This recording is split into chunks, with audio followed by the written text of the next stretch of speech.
Bismillahirrohmanirrohim. Alhamdulillahi robbil alamin. Vassalatu vassalamu ala nabiyina Muhammad va ala alihi va sahbihi ajma'in va ba'd.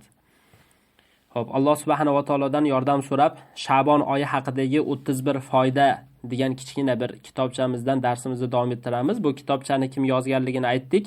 Shayx Munajjid hafizahulloh yozgan mana shu kichkina bir kitobchani Sha'bon oyida bo'lganligimiz uchun hozir, ya'ni Sha'bon oyini, masalan, bugun 7-si, mana shu kunlarda muhim bilib qolishimiz uchun mana shu darslarimizni qilyapmiz.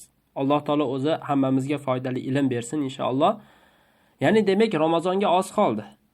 23-24 kun qoldi degani. Demak mana shu kunlarda biz g'animat bilishimiz kerak-da. Hozir Sha'bon oyida bo'lganligimiz uchun. Qarang, ko'proq roza bilan, ibodatlar bilan shug'ullanishimiz kerak. Bu quruq hozir biz sizga aytayotgan gap oldi qochdi gap emas bular. Balki Rasululloh sallallohu alayhi va sallam mana shu ishni qilgan. Alloh taolo nima dedi? Va ma atakum rasulu fakhuduh va ma nahakum anhu fantahu. Payg'ambar nimani olib kelsa olinglar, nimadan qaytarsa qaydinglar dedi. Va undan keyin boshqa oyatlarda sizlar uchun valakum fi rasulillahi uswatun hasana, go'zal namuna bor deb qo'ydi.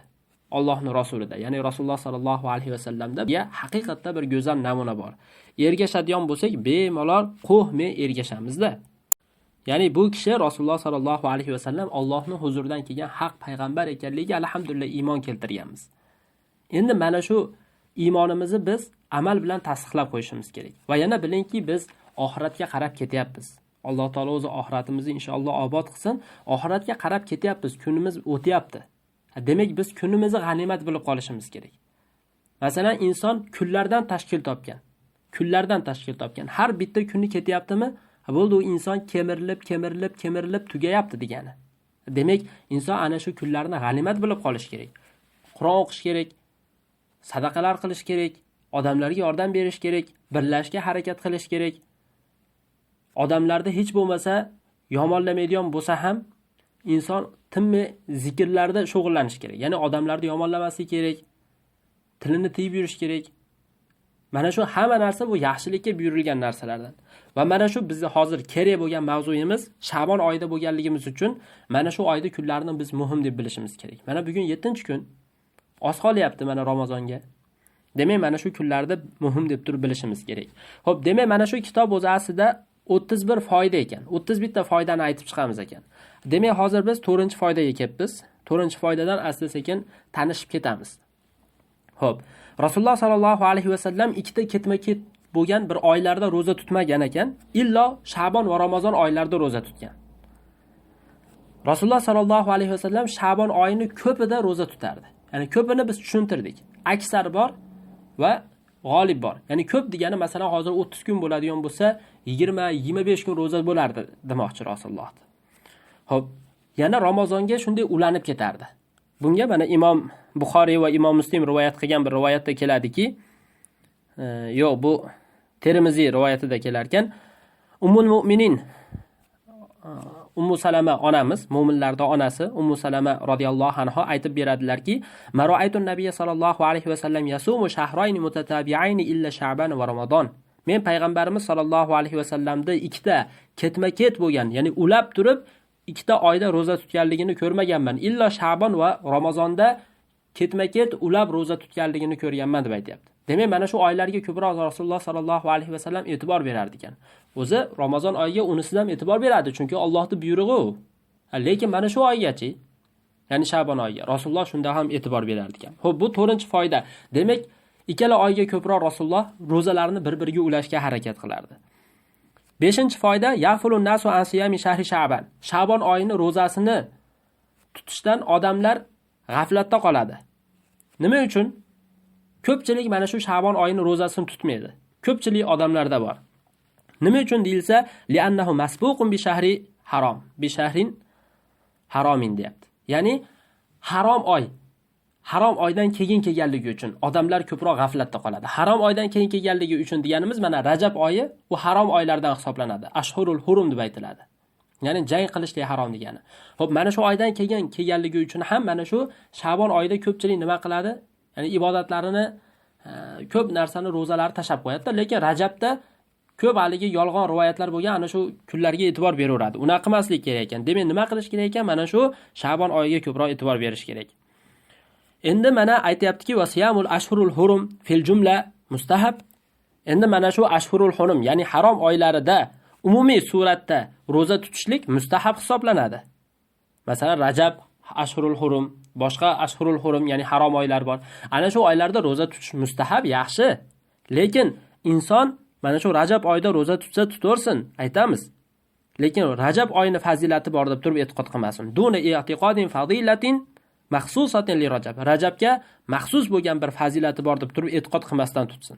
Demak, birinchisi mana shu Sha'bon oyidan insonlar ko'pchiligi g'aflatda qolganligi harom oydan keyin kelganligi uchun, ikkinchisi muborak Ramazon oyiga bog'lanib ketganligi uchun ham odamlar nima qiladi? Ya'ni g'aflatda tashab qo'yadi. Ya'ni ozgina dam olib, keyin tutaman-da deydi. İnsanlar Sha'bon oyidan mana shu ikkita narsa sababli ko'proq nima bo'lib qoladi? Mashg'ul bo'lib qoladi. Demak, Sha'bonda roza bilan ko'proq Sha'bon oyizni ibodatda o'tkazishingiz mana shu sizga mustahab bo'ladi. Demak, bu 5-chi nima? 5-chi foyda ekan. Demak, mana shu foydalarni esingizdan chiqarmang. Chunki bu foydalar bizga hozir mana shu Sha'bon oyida turganligimiz uchun juda kerak, asqotadi. Demak, ko'proq mana hozir boshidan o'qib kelyapmiz. Rozaga ko'proq targ'ib qilingan. Tushunarliga. Endi 6-chi foydani o'qiymiz. Qavlu Nabiy sallallohu alayhi vasallam zalika shahrun yaghfulun nasu anhu bayna Rajab va Ramazon. 6-chi foydada yana Rasululloh rozaga undab aytganlik hadisini keltiryapti-da, va yana shu bilan birgalikda mana shu oyda ko'pchilik g'aflatda qolishligiga ishora bor. Nima deyapti? Payg'ambarimiz sollallohu alayhi vasallam aytganki, zalika shahrun yaghfulun nasu anhu. Mana bu shunday bir oyki, insonlar ko'pchiligi Rajab va Ramazon oyini o'rtasida g'aflatda tashab qo'yadigan. Ya'ni insonlar shunday tashab qo'yadigan oy deb turib aytgan. Endi mana shunday deb Rasululloh sallallohu alayhi vasallamda aytishida mana shu so'zida fihi isharatun latifatun ila annahu yanbaghi imaratu awqati ghaflatin nasi bit-ta'a. Mana shu hadisning ichida shunday bir nozik ishora bor. Nozik ishora bor. U qanaqa ishora deb aytiladigan bo'lsa, insonlar g'aflatda qolgan vaqtlarini boshqa inson toat, ibodat bilan o'tkazishlik kerak ekanligiga nozik bir ishora kelib chiqadi. Odamlar g'aflatdami?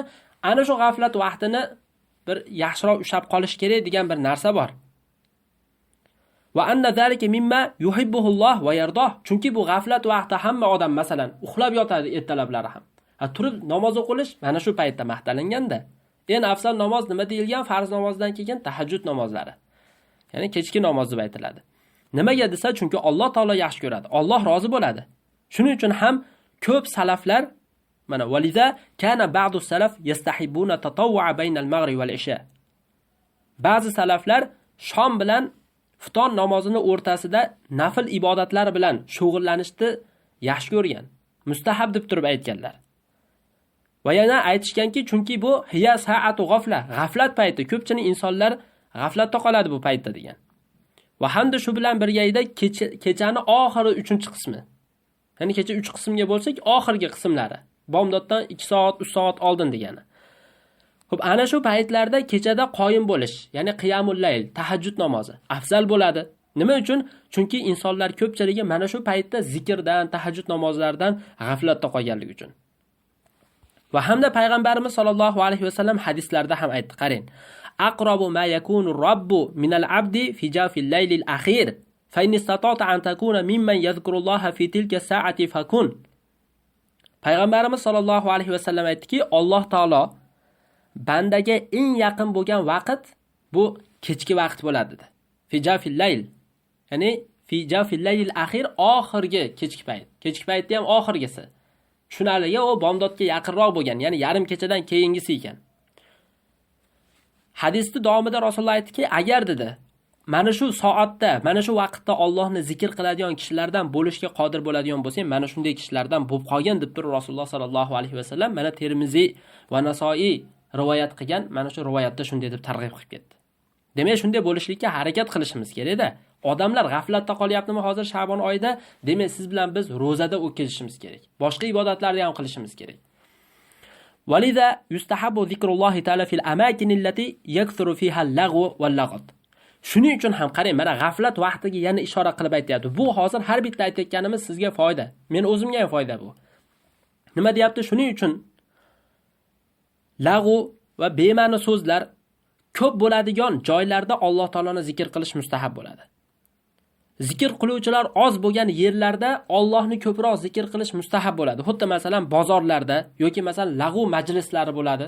Quruq oldi qochdi gaplar. Mana shunaqa gaplar yoki masalan bozorlarda maxsus zikrlar bor endi. Bozorga kirganingizda. Endi mana shu yerlarda nima qilish kerak ekan? Ko'proq odamlar g'aflatda bo'lganligi uchun tilingizdan zikr tushmasligi kerak ekanda. Biz mana buni foydali qisqa darslarimizda ham aytib o'tdikki, ya'ni odam doim masalan subhanallohi va bihamdi, subhanallohil azim tilga yengil. Rasululloh shunday deb aytgan. Tilga yengil, taroziga og'ir deb turib aytgan. Shuning uchun ham mana shu narsalarni biz nima qilishimiz kerak? Ya'ni muhim deb turib bilib qolishimiz kerak. Xo'p, keyingi bu hozir 6-foydani aytib chiqdik. 7-foyda min fawaidil amali vaqtal g'afla. G'aflat vaqtida amal qilishda foydalaridan annal muslimi iza ahya awqata g'aflatin nasi bi ta'ati kana zalika ahvali amalihi. Qarang, yana qanaqa foyda zikr qilyapti. Ya'ni mana shu g'aflat vaqtida amal qilishda foydalaridanki, musulmon kishi insonlar g'aflatda qolgan vaqtlarini toat ibodatda o'tkazadigan bo'lsa, o'zini amalini maxfiy qilgan bo'ladi. Maxfiy qilgan bo'ladi. Maxfiy qilsa nima bo'ladi? Ixlosga yaqinroq bo'ladi. Shuning uchun davomida aytayaptiki, nafl bo'lgan toat ibodatlarni maxfiyroq qilish aqrobu ilal ixlos. Ixlosga yaqinroq bu. Ya'ni mana shu ixlos, inson ibodatini ixlos qilib qilish kerak. Fal muslimu la ya'manu ala nafsihi ar-riya'a. Musulmon kishi o'ziga o'zi ishonmasligi kerak riyodan. Ya'ni o'ziga riyodan omonda bo'lmaslik kerak. Ya'ni qalbiga riyo kirib qolish mumkin. Shayton degan narsa bor. Shayton degan narsa sizga qalbingizga riyo kirgizib qo'yadi. Shuning uchun ehtiyot bo'lishingiz kerak. Iza jahara bi amalihi solih. Agar solih bo'lgan amalini jahriy qilib hammaga ko'rsatadigan bo'lsa. Masalan, biz buni o talbis iblis darslarimizda haligi sufiylarga bo'lgan iblisning hiylalarini musannif rahimahulloh zikr qilganda ana shu yerlarda ko'p masalan rivoyatlarda aytib o'tdi-da. Ba'zi odamlar nima qilar ekan, sufiylarning ichida mana bir o'rni mana shu yerda endi aytib qo'yish kerak. Haligi Alloh taolo zikr qilingan paytda o'zicha bir talvasaga tushib, "Voydod Allohi" deb haligi baqirib, chaqirib shunga o'xshagan narsalarni qilardi. Shunda ahli ilmlar qattiq gapirganda, "Uni qilma" degan. U ashuna qilsang ichingda qilgin. Salaflar, u sahobalar qilmagan, nima qilasan? Uni qilib degan. Salaflar gapirgan bu narsani. Nima qilasan uni qilib odamlarga o'zingni ko'rsatib?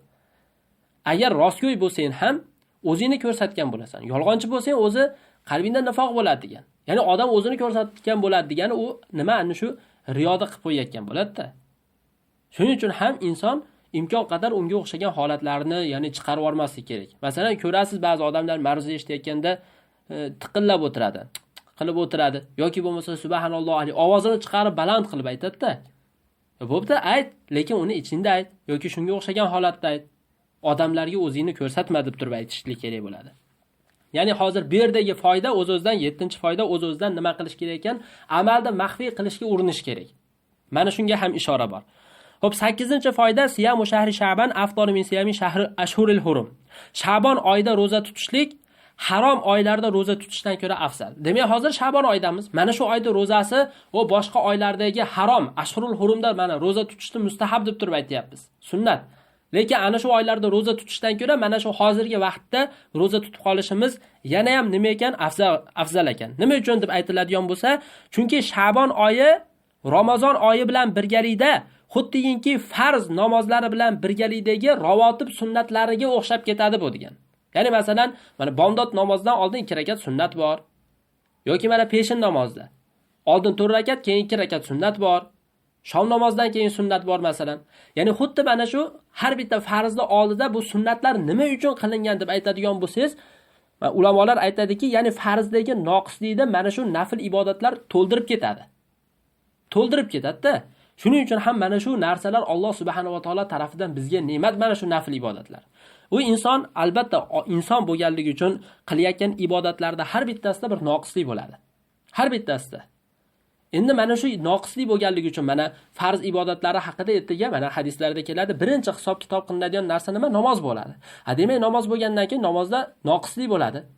Endi mana shunaqa, shuning uchun Rasululloh hadislarda aytgan nafl ibodatlarni ko'paytirib qolaveringlar degan. Demak, o'z-o'zidan bizga mana shu yerda yana bir foyda chiqadiki, inson mana Ramazon ro'zasini tutsa ham albatta nima bo'ladi? Noqislik bo'ladi. Chunki ko'pchilik uxlab o'tkazib yuboradi, g'aflatda o'tkazib yuboradi, shunga o'xshagan holatlari ko'p bo'ladi. Endi mana shunaqa holatlar bo'lyaptimi noqislik? Endi mana shunaqa bo'lgandan keyin bu nafl ibodatlar bilan siz komil qilgan bo'layapsiz ibodatingizni. Mana shunga ishora qilib aytmoqchi. Fahuwa multahiqun bil faroidi fil fadl. Fazilatda farzlar bilan qiyos qilinadi bu deb aytayapti mana. Ya'ni xuddi farzni oldida turgan bir sunnatga o'xshaydi. Xo'p. Va kama anna sunana rawatiba afdal min at-tatawwu'il mutlaq va xuddi shuningdek yana aytayapti. Qarang, xuddi shuningdek rawatib sunnatlar.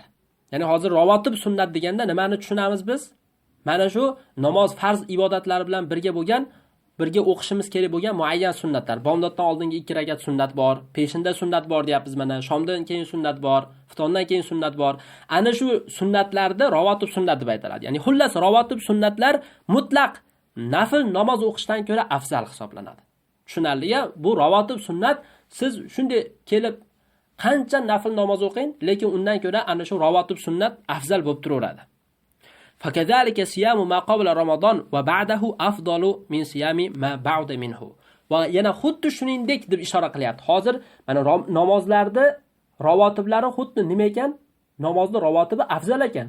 Demak, xuddi shuningdek Sha'bonni ro'zasi ana shu namozni nafl ibodatlarga o'xshatyapti. Demak, o'z-o'zidan Sha'bon oyini ro'zasi afzalroq ekan boshqa oylarda ro'za tutgandan ko'ra. Shuning uchun aytayaptiki, Ramazon oyidan oldingi va Ramazon oyidan keyingi, mana Shavvol oyida ham 6 kunlik ro'za bor. Ana shu kunlarda ro'za tutib qolishlik mana shu Ramazon oyidan ko'ra o nandaroqda bo'lgan, uzoqroqda bo'lgan ro'zalardan ko'ra afzalroq deb turib aytiladi. Tushunarliga? Xo'p. Inshaalloh mana shu yerda to'xtatamiz. Keyingi darsimizdan 9-foydadan aytib o'tamiz. Demak, o'z-o'zidan biz hozir mana shu foydalarni inshaalloh birma-bir yozib olishlikka harakat qiling. Demak, Rasululloh sallallohu alayhi va sallam birinchi foydada mana 4-foydada aytdik, Sha'bon bilan Ramazon oyining o'rtasini ulab ro'za tutar ekan.